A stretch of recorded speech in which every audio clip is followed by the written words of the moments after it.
भाभी जल्दी से तैयार हो जाओ, सारे मेहमान आ चुके हैं। हाँ कविता, पर मुझे समझ नहीं आ रहा कौन सी ड्रेस पहनूं। तो मेरी थोड़ी हेल्प कर दो ना इन महंगी ड्रेस में से कोई एक ड्रेस चुनने में। भाभी मुझे तो आपकी सारी ड्रेस बहुत अच्छी लग रही, पर आप लहंगा डाल लो। गांव की औरतों को मुंह दिखाई में बहुएं लहंगे में अच्छी लगती हैं। कविता बड़ी ही जल्दबाजी में राधिका को ड्रेस पहनने की सलाह देकर अपनी गरीब भाभी के पास जाती है, जहां वो देखती है कि सपना ने बेड पर एक बहुत ही प्यारा सा लहंगा रखा हुआ है। वाह भाभी, आपका ये लहंगा तो काफी महंगा लग रहा है। अरे नहीं कविता, ये कोई महंगा लहंगा नहीं है, ये तो मैंने अपने हाथों से बनाया था अपनी मुंह दिखाई पर पहनने के लिए। भाभी मानना पड़ेगा, आपके लहंगे के सामने तो छोटी भाभी का लहंगा भी फेल है। खैर, मैं यहाँ आपको ये बोलने के लिए आई थी कि जल्दी से तैयार हो जाओ, सब आ गए हैं।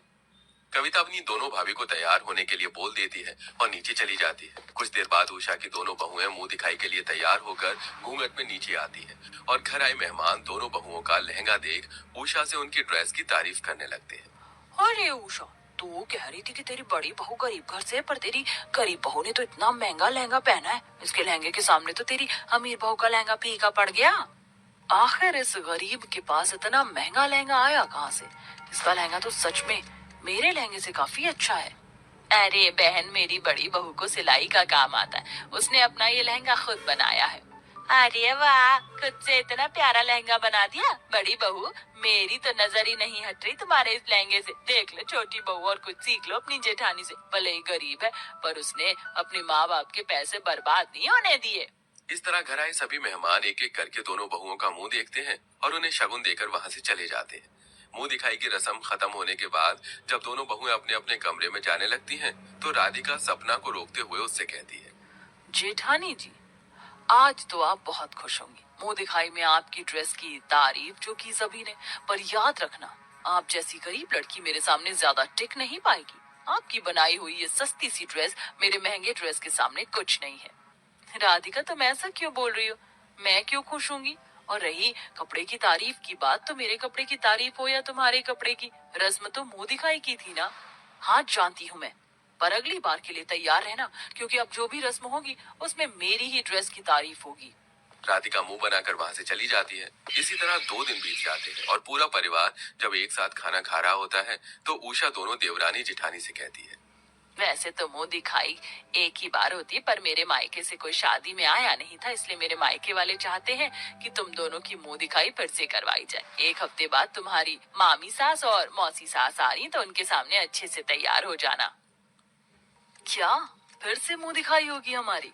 ये तो बहुत अच्छी बात है। जेठानी जी तैयार रहना इस बार, क्योंकि इस बार मेहमान मेरी ड्रेस की तारीफ करके जाएंगे। हाँ राधिका, क्यों नहीं। और मेरे पास तो मुंह दिखाई के लिए कपड़े भी नहीं है, पर अच्छी बात ये है कि मेरे पास टाइम है। मैं अपने लिए इन दिनों में कोई ढंग की ड्रेस बना लूंगी। पर भाभी, इतने कम दिनों में आप कैसे अपनी ड्रेस बना पाओगी? अरे कविता, तू इतनी चिंता क्यों कर रही है? बहू, तुम दोनों इस बार साड़ी पहन लेना। बहू, साड़ी को तैयार करने में तो 1 हफ्ता काफी रहेगा ना तेरे लिए। और छोटी बहू, तेरे पास तो महंगी ड्रेस है ही, पर तुझे भी उस दिन मेहमानों के सामने साड़ी ही पहननी होगी, तो तू अपने लिए कोई अच्छी सी साड़ी देख लेना। माँ जी, मुंह दिखाई पर ड्रेस की फिक्र मेरी गरीब जेठानी को करनी चाहिए, ना कि मुझे। एक बार फिर राधिका इस मुंह दिखाई की रस्म को चैलेंज के रूप में लेती है, तो वहीं सपना अपनी मुंह दिखाई की रस्म पर साड़ी पहनने के लिए एक सस्ती सी साड़ी लेकर आती है और उस पर अपने हाथों से काम करती है और एक बहुत ही प्यारा सा ब्लाउज बनाती है। देखते ही देखते 1 हफ्ता बीत जाता है और 1 हफ्ते बाद घर में उषा की भाभी आशा और बहन पुष्पा आती है। आ गए आप दोनों। अगर शादी पर आते तो कितना अच्छा रहता। माफ करना दीदी, टाइम ही नहीं मिला, और हमें आज रात को फिर से निकलना है। जल्दी से अपनी बहू को बुलाओ ना, ताकि मुंह दिखाई करके हम जा सकें। उषा अपनी बहन और भाभी के कहने पर अपनी दोनों बहुओं को बुलाती है और दोनों बहुएं साड़ी पहनकर घूंघट करके नीचे आती है। पर जब दोनों बहुएं साड़ी पहनकर आ रही होती हैं, तो उनकी साड़ी देखकर आशा उषा से कहती है, दीदी, आपकी दोनों बहुओं ने साड़ी तो बहुत अच्छी पहनी है, खास करके आपकी बड़ी बहू ने। ऐसी साड़ी मैंने पूरे मार्केट में ढूंढ ली, पर मुझे कहीं नहीं मिली। मामी, आपको ये साड़ी मिलेगी भी कैसे? ये साड़ी भाभी ने खुद अपने हाथों से जो डिजाइन करी है। इतने में दोनों देवरानी जेठानी मेहमानों के सामने आकर बैठ जाती हैं और मेहमान घूंघट उठाकर दोनों बहुओं से कहते हैं, दीदी, बहू के रूप में बिल्कुल चांद का टुकड़ा लाई हो, पर बड़ी बहू, मैंने सुना है कि तुमने अपनी साड़ी खुद डिजाइन करी और ब्लाउज भी खुद बनाया। बहुत प्यारा लग रहा है तुम्हारा ब्लाउज। मौसी जी, आपको जेठानी जी की साड़ी इतनी पसंद आई है क्या? मेरी साड़ी अच्छी नहीं?